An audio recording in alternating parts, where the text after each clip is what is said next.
ఆ విశేషాలను మనం జ్ఞాపకం చేసుకుంటే, మరి ఎందుకు ఆయనను అంత క్రూరాతి క్రూరముగా దారుణమైనటువంటి రీతిలో ఒక మనుషుని ఈ రోజుల్లో ఏదైనా బాగా ఏదైనా ఇబ్బంది పెట్టారు అని అంటే అది పోలీసు వాళ్ళు ఇచ్చే థర్డ్ డిగ్రీ అంటారు.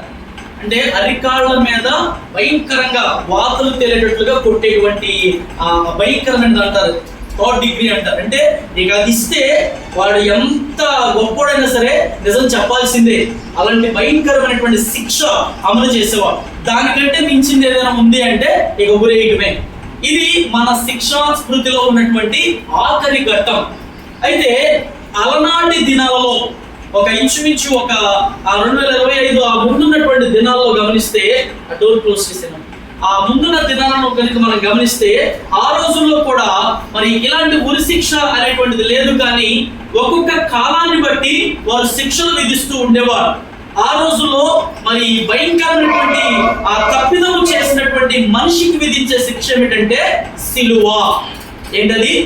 సిలువ వేసేవాడు. ఒక అడ్డకొయ్యకు నిలువుకొయ్యకు ఒక మనిషిని వేలాడదీసేవాడు. అతడు చనిపోయేంత వరకు కూడా ఆ సిలువలో వేలాడదీసి అతడు చనిపోయిన తర్వాత భూస్థాపితానికి అప్పచెప్పేవాడు. అయితే యేసయ్యను మాత్రమే మరి సిలువకు కట్టేయకుండా ఏం చేశారు అనే విషయాలు మనం జ్ఞాపకం చేసుకుంటూ ముందుకు వెళదాం. అసలు ఎందుకు యేసుక్రీస్తును సిలువ వేయవలసిన పరిస్థితి వచ్చింది? యేసుక్రీస్తుని ఎందుకు అప్పగించవలసిన పరిస్థితి వచ్చింది? యేసుక్రీస్తుని ఎందుకు అంత దారుణమైన శిక్షకు గురి చేయవలసినటువంటి పరిస్థితి ఏర్పడింది అనే విషయాలు మనం చదువుకుంటే,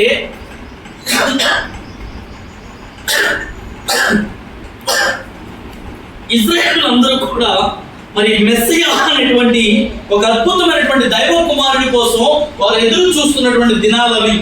ఆ రోజుల్లో యేసుక్రీస్తు జన్మించడం అనేటువంటిది ఒక సంతోషకరమైన శుభవర్తమానముగా వారందరూ ప్రకటించుకొని ఎంతో ఆనంద సంతోషాలతో వారు మునిగిపోతున్నటువంటి దినాలలో ఉంటూ ఉండగా ఆ దినాలను పురస్కరించుకొని ఆయన పుట్టిన వెంటనే చాలా మంది సంతోషంతో, చాలా మంది ఆనందంతో ఉన్నారు. అయితే ఆయన జన్మదినము ఎంత సంతోషకరమైనటువంటిదో ఆయన మరణ దినము అంతకంటే భయంకరమైనటువంటి రోజుగా మనం ఈ రోజున చూస్తూ ఉన్నాం. అయితే అలాగూ కన్యక మరియకు పుట్టినటువంటి యేసయ్య 30 సంవత్సరాలు తండ్రి చెప్పు చేతలలో ఉంటూ మరి ఆ తండ్రి చెప్పిన ప్రతి పనిపాట్లు చేసుకుంటూ తల్లిదండ్రుల కింద ఉంటూ ఉన్నాడు. 3.5 సంవత్సరాలు మాత్రమే ఆయన దేవుని యొక్క పరిచర్య చేయడానికి వచ్చారు. ఈ 3.5 సంవత్సరాల పరిచర్యలోనే ఆయనకి ఎంతమంది శత్రువులు అయిపోయారు. అప్పటి వరకు ఎవరు శత్రువులు లేరు ఆయన. ఎందుకంటే తండ్రి దగ్గర ఉండి ఆ పనిపాట్లో ఉండేవాడు కనుక ఎవరు ఆయన మీద కోపగించుకునేవాడు కాదు. కానీ చిన్నతనం నుంచి చాలా జ్ఞానాన్ని కలిగిన వాడు, మరి ధర్మశాస్త్రాన్ని తెలిసిన వాడిగా ఉండేవాడు కనుక వాళ్ళు ఏం ప్రశ్న వేసినా చక్కటి సమాధానం చెప్తూ ఉండేవాడు. అయితే ఈ ఆఖరిలోకి వచ్చేసరికి 3.5 సంవత్సరాలు ఆయన చేసిన పరిచర్య అద్భుతమైనటువంటి పరిచర్య. దేశపు నలుదిక్కులో కూడా ఆయన సువార్త వెల్లడి అవుతున్న పరిచర్య. వీళ్ళందరూ చూసి మరి యేసుక్రీస్తుకి 12 మంది శిష్యులు ఏర్పడడం, ఆ శిష్యులు కూడా ఏడే రాబోతున్న మెస్సయ్య అని నమ్మడం, ఇదంతా జరిగిన తర్వాత వీళ్ళలోనే ఈ 12 మంది శిష్యులలోనే ఒక శిష్యుడు ఉన్నాడు. అతని పేరు ఇస్కరియోతు యూదా. ఈ ఇస్కరియోతు యూదా ఈ 12 మంది శిష్యులలో ఉన్నటువంటి మనస్తత్వాలు, అందరి మనస్తత్వాలు ఒకలాగా ఉండేవి. 12 మందిలో ఒకరైనటువంటి ఇస్కరియోతు యూదా మనసు చాలా డిఫరెంట్ గా ఉండేది. అతని ఆలోచన ఎలా ఉండేదంటే, మెస్సయ్య వస్తున్నాడు అని అంటే ఒక రాజే రాబోతున్నాడు. రాజుగా వచ్చేవాడి దగ్గర ఏముండాలి? ఇప్పుడు ఒక ప్రపంచానికి, ఒక దేశానికి రాజు ఉన్నాడు అనుకో, రాజు కొడుకు ఏం పట్టుకోవాలా? రాజుగారు ఏం పట్టుకుంటారు? కత్తి పట్టుకుంటాడండి. రాజుగారికి అర్థం ఏంటి? ఆయన రాజు అని చెప్పడానికి ఏముంటది ఆయన దగ్గర? కత్తి ఉంటుంది, డాల్ ఉంటుంది, ఒక మంచి కిరీటం ఉంటుంది. ఇలాగా ఇప్పుడు పిలాతు గారి దగ్గర ఏమేమి ఉన్నాయి? ఆ ఆయుధాలన్నీ ఉన్నాయి. కాబట్టి అతన్ని రాజు అని పిలుస్తున్నారు. కానీ ఈ యేసయ్య అన్న ఆయన దగ్గర అలాంటి కత్తి కనబడలా, అలాంటి డాలు కనబడలా, అలాంటి కిరీటం కూడా అతనికి కనబడలా. ఎప్పుడైతే ఆ యూదా, ఇస్కరియోతు యూదాకి యేసయ్య ప్రవర్తిస్తున్నటువంటి ప్రవర్తన అంతటా కూడా చాలా డిఫరెంట్ గా కనబడుతుంది.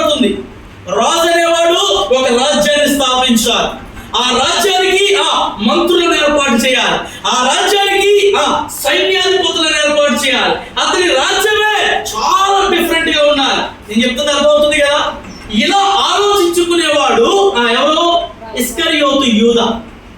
అయితే ఈ యేసు అనేటువంటి ఆయనలో ఈ రాజుగా వచ్చాను, యూదులకు నేనే రాజుని అని పిలిపించబడుతున్న ఈ రాజులో ఆ రాజు గారికి ఉన్న లక్షణాలు ఏవి కూడా కనిపించడం లేదు. వెయిట్ చేస్తున్నాడు, చాలా వెయిట్ చేస్తున్నాడు.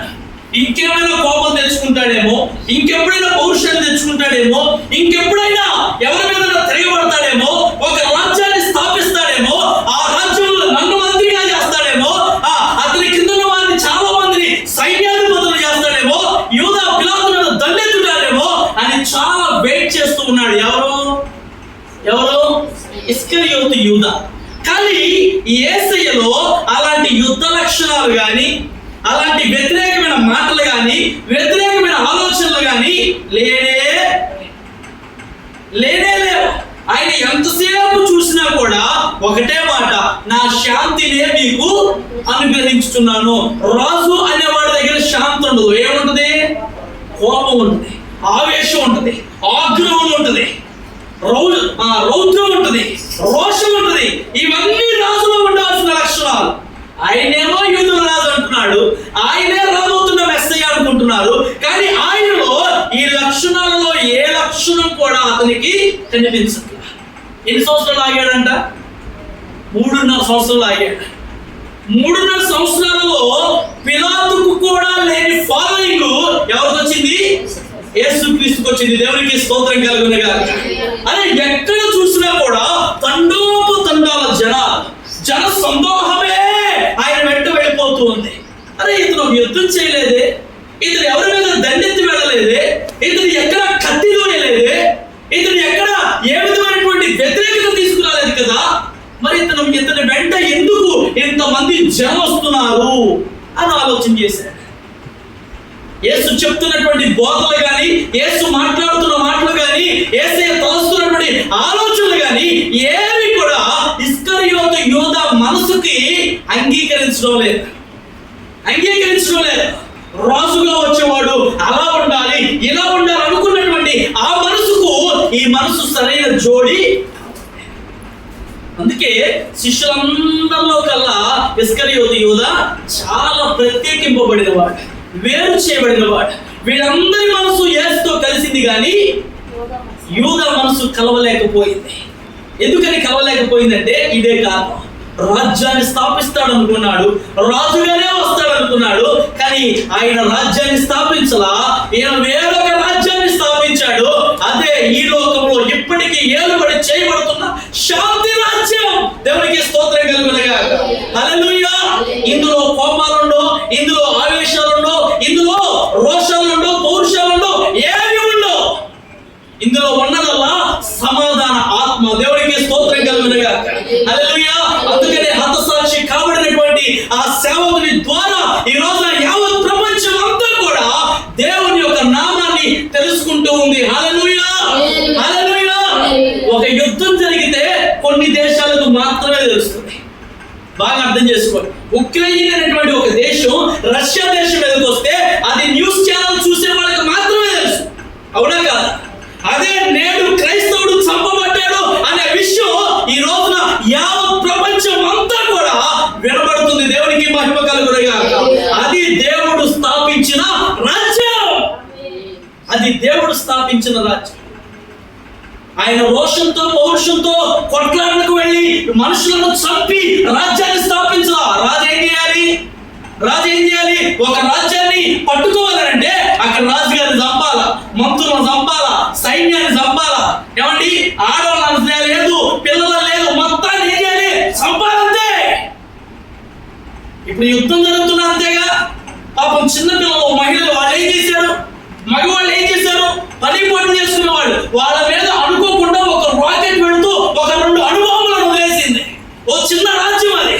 ఒక పిల్ల నిలువున చీలిపోయింది, ఓ తల్లి గుండె అందులో కోసుకెళ్ళిపోయింది, భూమిలోకి దిగిపోయింది ఒక కూతురు, ఓ తండ్రి హఠాత్తుగా కాలు కోసుకెళ్ళిపోయింది. వాళ్ళు ఎలా చేశారా? ఒక అణుబాంబు అందులో పట్టం వల్ల ఒక బిల్డింగ్ కూలిపోయింది.